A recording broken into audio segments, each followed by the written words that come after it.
Hello, it's Wednesday the 6th of October. It is. It is. This is Distraction Therapy with me, Rob Watson, and today I'm joined by Hayley Thornton. And Hayley tell us a little. Rogers. It's Hayley Rogers now. I'm yes. married now. I keep forgetting. Well, I was going to ask you. I don't even need to change all my stuff. Have you adopted a new name? So. Yeah. And what we're doing today is we're just going to have a little walk and kind of talk about the heritage project that you've worked on. Which direction do you want to go in? So I suppose we could go up onto New Walk and towards Vicky Park. Okay, maybe? well, let's just describe where we are first of all, and then we can kind of put people where the starting point is the Y on East Street. So we've got the YMCA part and also the Y Theatre. We're standing outside the Y Theatre part at the moment. And this is just opposite. Just opposite, you've got the train station just over there. To our right, you've got the Premier Inn to our left. We're currently standing in the shade, but there's lovely sunshine across the road. Okay, well, let's go and have a stroll, and we'll. So, give us a little bit of background about what the Heritage Project has been about and what you've been involved with. So, I joined the Heritage Project last August. They've been running for 3 years. They got some extra funding from the COVID relief fund, which meant they could create my role and hire me, which is very good. And I work with them as the Heritage Activity Coordinator. So one of my colleagues, James, he works with the residents inside the Y, getting them involved in heritage, running workshops, taking them on trips and visits. And I basically do the same as him, but for external young people. So young people who are with Focus Charity, Big Mouth Forum, Leicester College, all that kind of stuff. Cool. Okay. I'm pointing the camera on us at the moment, but I'm going to turn it round because there's not really that much interest on this street to look Not really. at. Well, it's like alley. a 1980s office block and a car park. So I think the police use that as a car park now, actually. Okay. So let's just flip the camera around. Okay. There we go. So we can chat. We're pointing in this direction now. Okay. That's kind of right. Let me just make one more adjustment. Put that bit out. Okay. So in front of us, we've got the NCP Car Park. Yeah. I mean, is something like this? Is it heritage?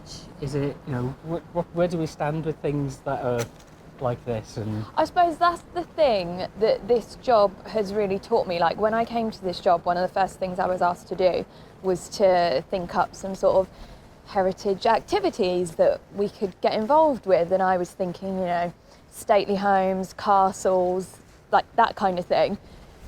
But then my team were talking to me and they were like, well, what about Leicester City Football Club? Like, there's heritage there. That's the thing that I've really... Is she gonna go? Yeah. Oh, we're gonna go? Okay, thank you. It's help of indicate, isn't it? It would.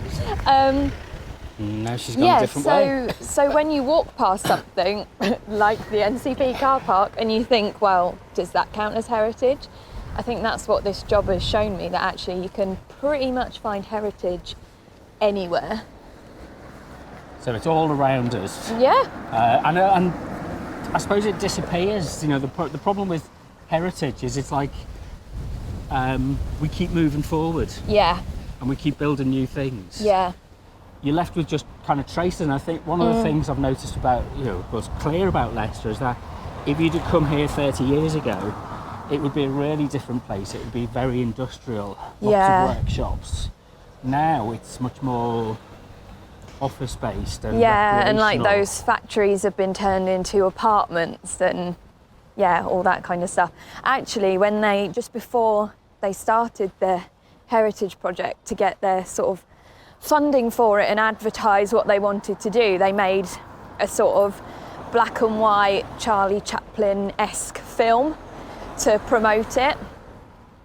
And in the film, one of the things they did, because obviously we're attached to the Y Theatre, which is the oldest theatre in Leicester, they had photos up on the screen of all the theatres that used to be in Leicester. Yeah. and then that would change to a photo of what those theatres are now, and like one of them completely demolished and it's a tower block. One of them is like a bank. So yeah, like you said, it's sort of, it is all around us, but it also disappears. And what's your kind of lived impressions of that change in Leicester? How have you experienced that? I've not actually been here that long. I'm from the southeast originally. I'm from Bishop Stortford in Hertfordshire. And I've only been in Leicester since 2017.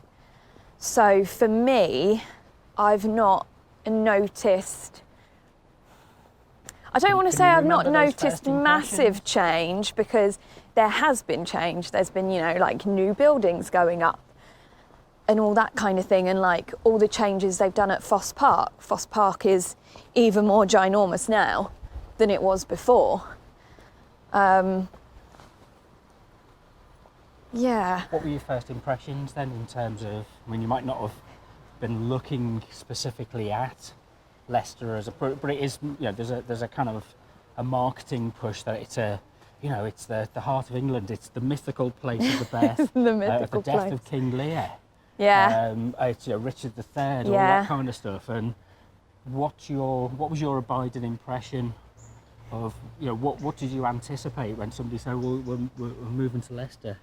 Well, when I first came here, it was for a weekend to take part in the 1448 Theatre Festival, which is the world's quickest theatre festival. You do 14 plays in 48 hours. And that weekend was actually the weekend that Leicester won the cup. Oh, okay, so my first experience of Leicester was just loud and celebratory. But then on the Sunday, when I got up to get the train home, it was deserted. It was like a ghost town. It was like when the hangovers, I suppose. Yeah, when you watch a zombie movie and there's like litter strewn across the street. Yeah, it was like lockdown. Yeah, exactly. But what was your kind of impression of how was it prior, your knowledge and awareness of what Leicester is? Or, what did it seem like from the outside prior to you coming? Did you have a sense that, it's this place where the textile industry and the shoe industry was centred? It was, for example, Coventry. We know Coventry's story about being bombed in the Second World War, and reconstructed and that kind of thing. Whereas with Leicester, it's a bit less clear as to... Yeah, I'd definitely say so. I mean, I don't think I knew a whole lot really about Leicester before I came. I knew where it was, I'd heard of it, but I didn't really know much of its history. Have a strong story. No, not really. Yeah, well, that's fine. That's people's legitimate impression of it. I mean, I was much the same. Yeah. And it doesn't have the romance, if you like, of some of the places. Like, I'm from Liverpool, and it's maybe an over-attachment sometimes with this romantic notion of identity with the city. Yeah. But it does have a strong story, and it does have a, almost a mythological nature, whereas Leicester's a bit less able to explore that. So just before we kind of explore that in a bit more detail, where are we? So we're on the New Walk at the moment. So we're just outside Soft Touch Arts, which is a sort of youth organisation. And we're coming up to the New Walk Museum as well, which has a dinosaur in it, which is quite fun.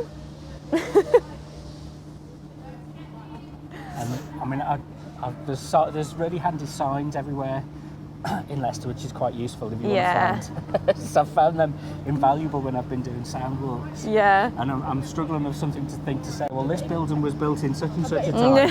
But actually there's a heritage trail. Let's go and wander over to it for a second and just go and see if we can see what it Oh, says this one about over the here. town museum. Yeah, these are dotted all around the city, aren't they? At the moment, they're refurbishing the columns at the front of the museum. You can still get into the museum. And so the town museum was designed in 1836 by Joseph Hansom, inventor of the horse-drawn cab. Now, I never knew that. No, I didn't know that either. And originally it was a school. So it's kind of transformed Yeah. over its time. Fascinating. Yeah. I imagine it would have been a posh school. I like that the set of stairs with the giraffe. Is that still in there? I'm not sure whether it's still there. I love those stairs. I'd be up and down those stairs all the time if they were still there. We'll have to try and find out where they are. Yeah. And there's also an attachment. Names are quite an important thing with Leicester because it's De Montfort Street just a bit further up, and De Montfort Square, and De Montfort Hall, and now De Montfort University. And there's some controversy and examination of Simon de Montfort's kind of anti-Semitic views and practices, which were very common at the time. And so how's it been finding out more about those things as you've been engaged in the project?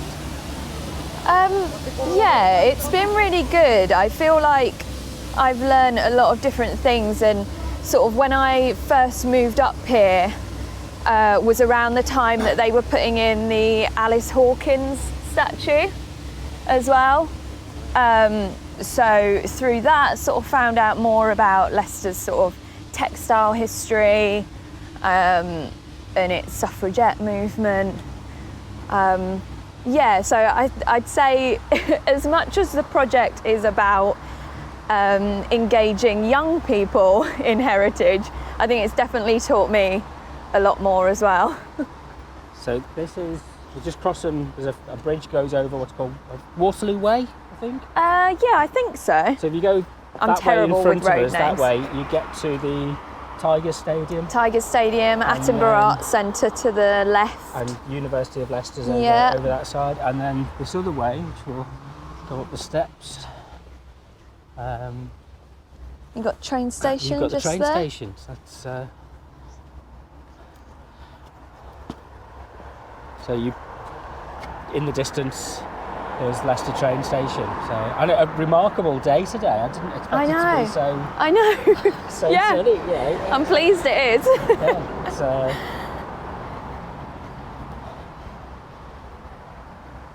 So the projects that you've worked on, what have they taught you? What have they?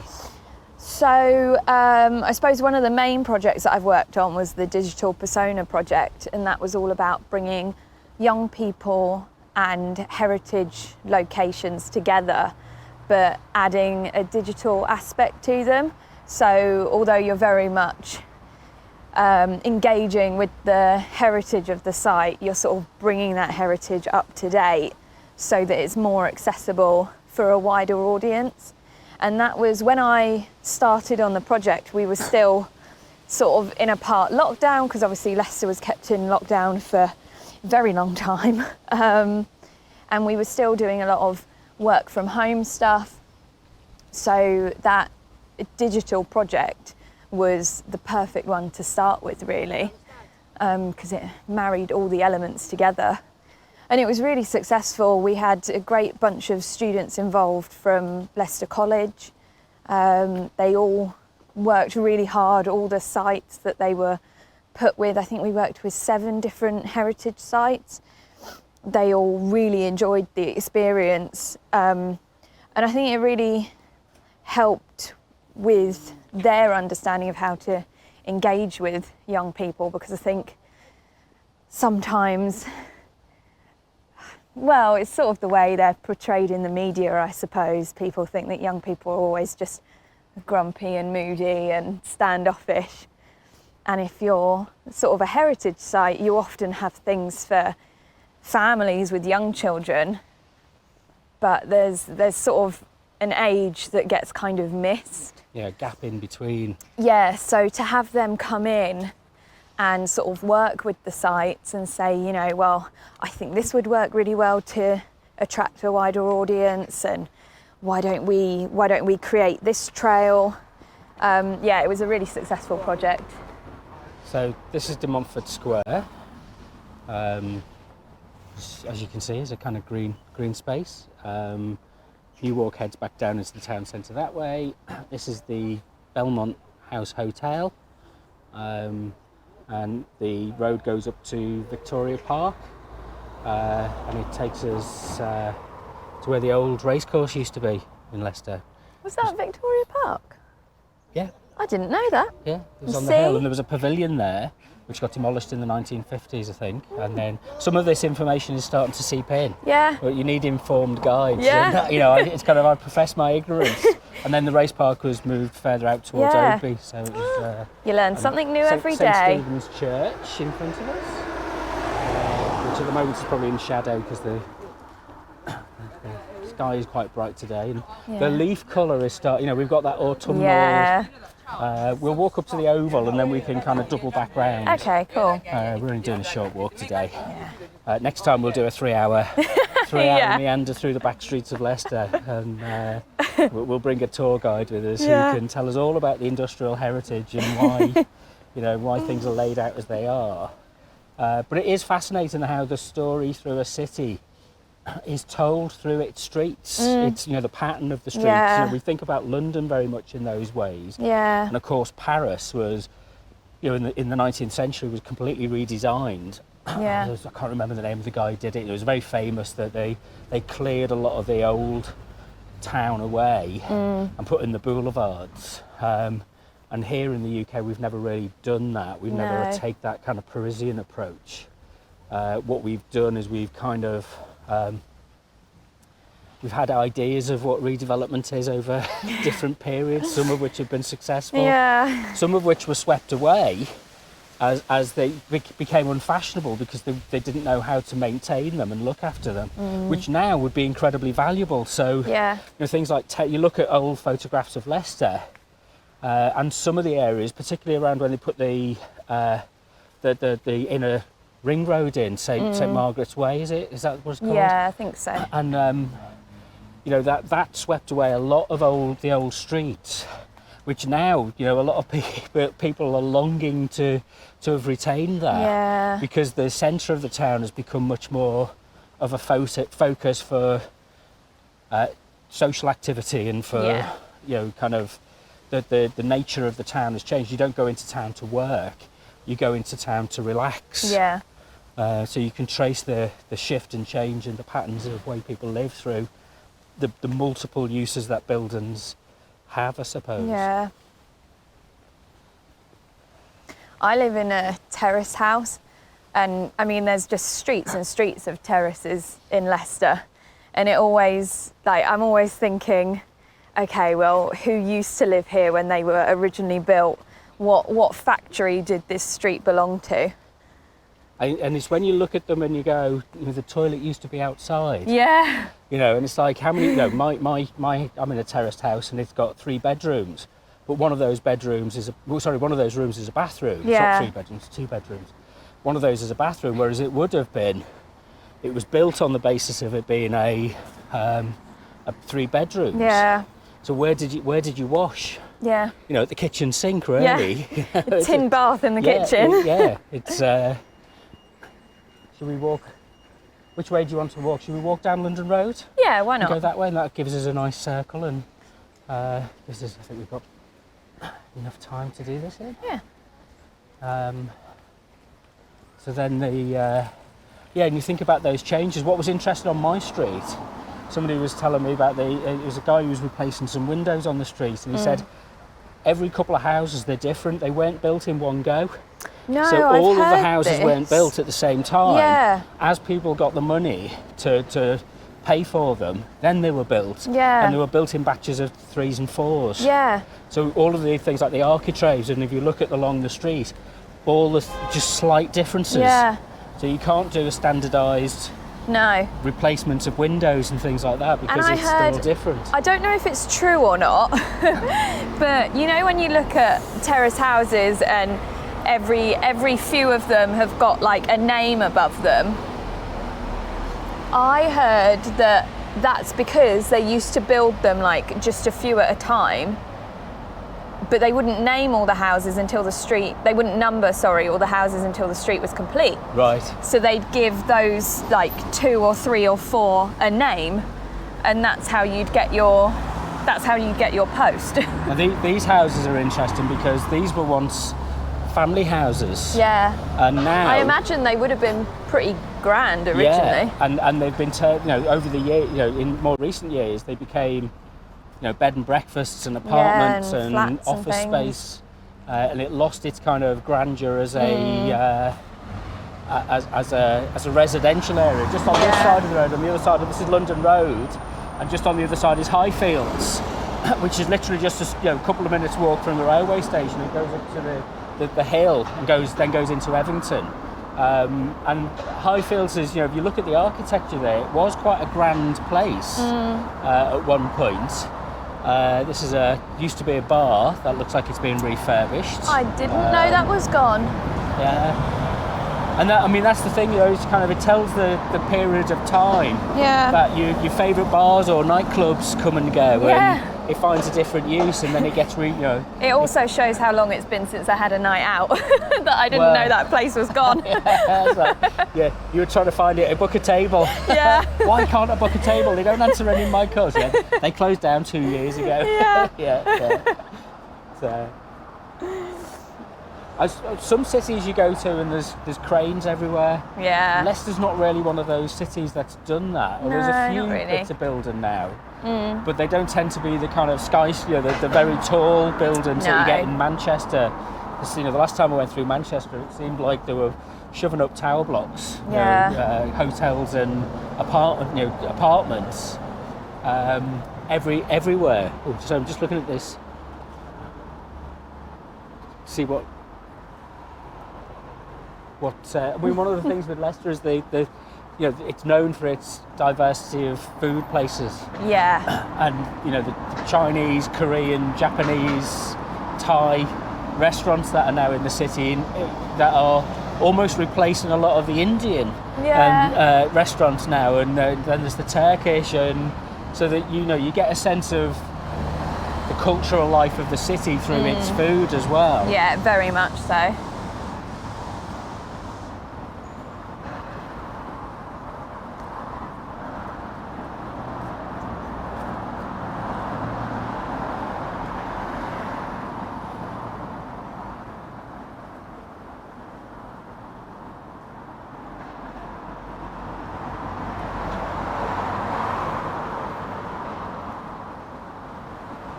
So London Road used to be things like estate agents and hair salons.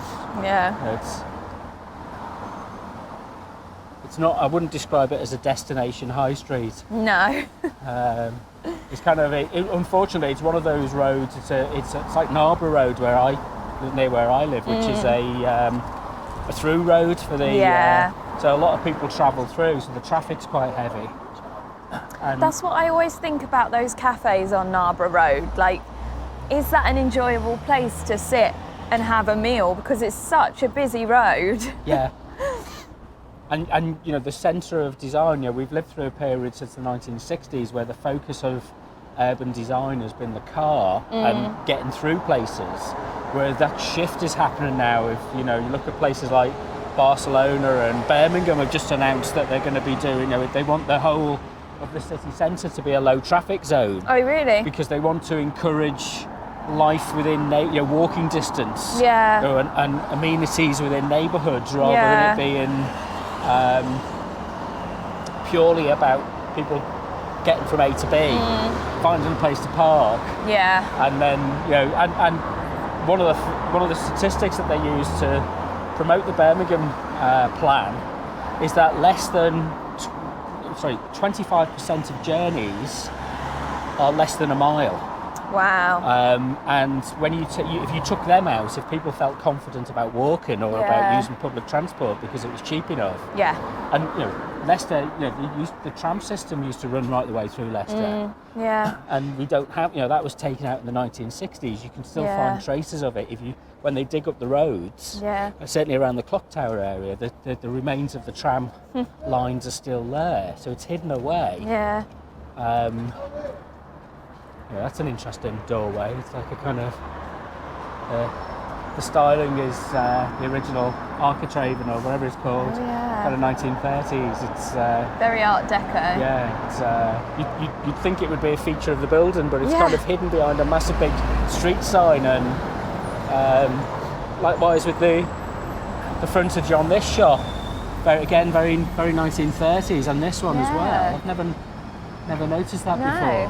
One of the things in this country we've done is we've kind of given free rein to people to put signage however big they want it, wherever they want. Yeah. It isn't modest. It doesn't need to be this big, but it overpowers the area. Yeah. And you lose sight of the building that's behind it and the character of the building. And what happens is you're just left with a huge big neon sign that obliterates the detail that was there and the stuff that makes it feel different. I always try and look up in Leicester, and I mean, I'm notoriously bad for looking up when I walk anyway. I'm normally always watching the ground so I don't fall over. But I always try and look up in Leicester because the tops of buildings, like that one that we've just seen there, where it's all sort of Art Deco, the tops of the buildings in the city centre, some of them are really nice. And you just miss it because there's like massive neon signs, or you're looking at your feet or looking at your phone. I've heard that said many times. Look up in Leicester, don't look down. Yeah. But sometimes it's difficult to look up because you're trying to avoid the broken pavements and it's not an easy place to be a pedestrian, Leicester. No. So there are areas which are being improved. But it's kind of generally it's a car city. Yeah. And the traffic is. My dad, before he retired, was a lorry driver, and like him and Mum will come up to visit, but he says Leicester is the only city that he can't quite get his head around because there's so many roads and they're just, I don't know, they just don't seem to make any sense. Yeah. But I feel like once you've lived here and you've got used to it, then it's okay. Yeah, but I mean, I think I used a sat-nav for about the first 6 months that I lived here, just to get around the city. Just walk into the island so we can get a good shot of the station, and then we can cross back over on the other crossing.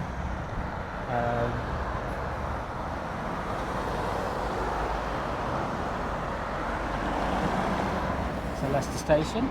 Again, I kind of. Leicester's actually one of the worst served cities for rail transport. Is it? It's actually one of the lowest numbers of connections to other major cities. Right. Comparative to its size. Yeah. Which is like, surprising given we're on the Midlands main line. Yeah. And then things like the taxi rank. There's some plans to reconfigure the station so they move the taxi rank out of the covered part of the station and make that more into a kind of social space. And that's the kind of, it's the slow changes that are sometimes, for many people, aren't really perceptible. Yeah. It's just something that happens over time. Yeah. And if you're not coming into the city on a regular basis as a pedestrian and walking around, you kind of tend, and looking up, you tend not to notice them. Yeah, it tends to be... So, of course, in 5 years' time, all of these cars will be electric. Yeah. They'll be much quieter. Yeah. Might there get to hear the won't be the acrid birds. smell of petrol and diesel in the air, which is, I think, during the lockdown, it was a pleasure to walk through Leicester because you didn't get that. I saw smell. so much more wildlife during the lockdown. They were just braver, even squirrels were brave enough to walk around the streets because there wasn't the traffic.